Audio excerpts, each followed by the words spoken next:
আসসালামু আলাইকুম এভরিওয়ান। এই যে তোমরা দেখতেছো অপুর বাড়ি, আমি কিন্তু কাজ কাজে আমি অপুর ভাই। তাই নাকি? হের কত বড় সাহস, হালার করে হালা আমার কাস্টম চ্যালেঞ্জ দিছে 1 ভার্সেস 1। আমি বলে হ্যালোকে পারতাম না।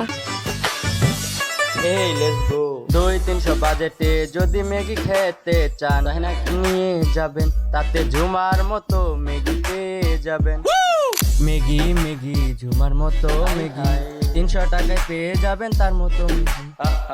শোন এমজি, ভিডিওর শুরুতেই তোর একটা কথা বলি, এটা কেমন কাস্টম খেলা যেটা খেলতে হলে অপুর বাড়িতে গিয়ে খেলতে হবে? আমি বুঝি না এটা কেমন কাস্টম খেলা যেটা খেলতে হলে অপুর বেডরুমে গিয়ে খেলতে হবে? হাইরে মেগি, আমরা খাই না সুজি, একটু হলেও বুঝি। কাস্টম খেলার জন্য ওর বাসায় গেছে, এটা হচ্ছে বাল, সবই হচ্ছে অপুর থেকে মারা নেওয়ার তাল। শোনো, যে মেয়ে কিনা অনলাইনে আইসা নিজের অঙ্গি ভঙ্গি দেখে নিতে পারে সিম্পাতির মেলা, সেইখানে অপুর সাথে রুমের ভিতরে গিয়ে কাস্টম খেলার বদলে অন্য কিছু করা তার কাছে একটা সিম্পল খেলা। কয়েকদিন আগে তাকে নিয়ে অনেক বড় একটা কন্ট্রোভার্সি হয়েছিল, সেখানে সে বলেছিল তার নাকি কেউ নাই, সে নাকি এতিম। এইগুলা শোনার পরে অনেক রোস্টার তাকে বানিয়েছিল প্রজা থেকে রানী। ওমা, এখন দেখি কয়েকদিন যাইতে না যাইতেই সে হয়ে গেছে বিগেস্ট সুষমা রানী।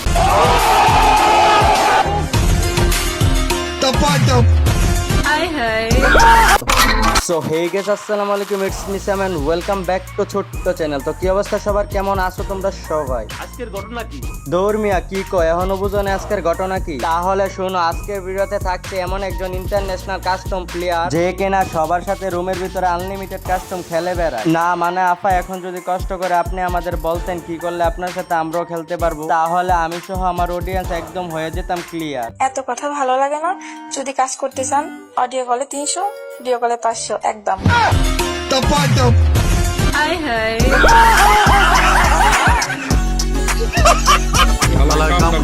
আরে আপা, আমি তো আপনার রেট জিজ্ঞাসা করি না, আমি বললাম আপনার সাথে কি করলে কাস্টম খেলতে পারবো আর কি। যেহেতু আপনি কষ্ট করে আপনার রেট বলে দিছেন, তাহলে আর কি করার। আচ্ছা রেডি হন, আমি আসতেছি। এই হালা, এই কিরে তুই কম্বলের ভিতরে হাত দিয়ে বইরে ছস দু? এ ভাই, এই উঠোস না। জোমা গেমিং অপুর খালি বাসা পেয়ে অপুর উপর থেকে সরাই নিল কম্বল। কিরে ওয়াও কইবি না? আরে জোমা গেমিং অপুর খালি বাসা পেয়ে অপুর উপর থেকে সরাই নিল কম্বল। আমার মনে হইতাছে অপু চান্স পেয়ে জোমা গেমিং এর ভেঙে দিছে শেষ সম্বল।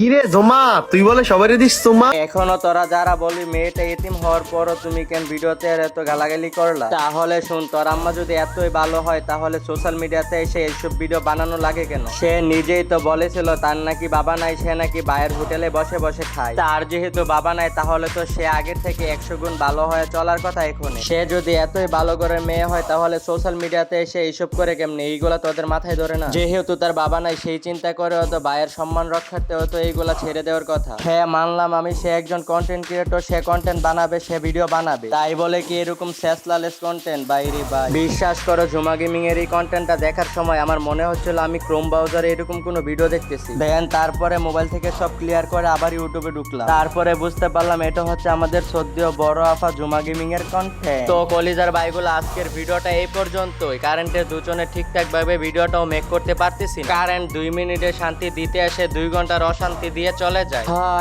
এত অশান্তির মধ্যে বাজান আমি একটু শান্তি চাই। আর আমি শান্তি তখনই পাবো যখন তোমাদের মূল্যবান হাতটা অন্য জায়গায় কাজে না লাগিয়ে আমার সাবস্ক্রাইব বাটনে কাজে লাগাবো। তো আবারও দেখা হবে নতুন কোনো ভিডিওতে। Till then tata, goodbye, খুদা হাফেজ।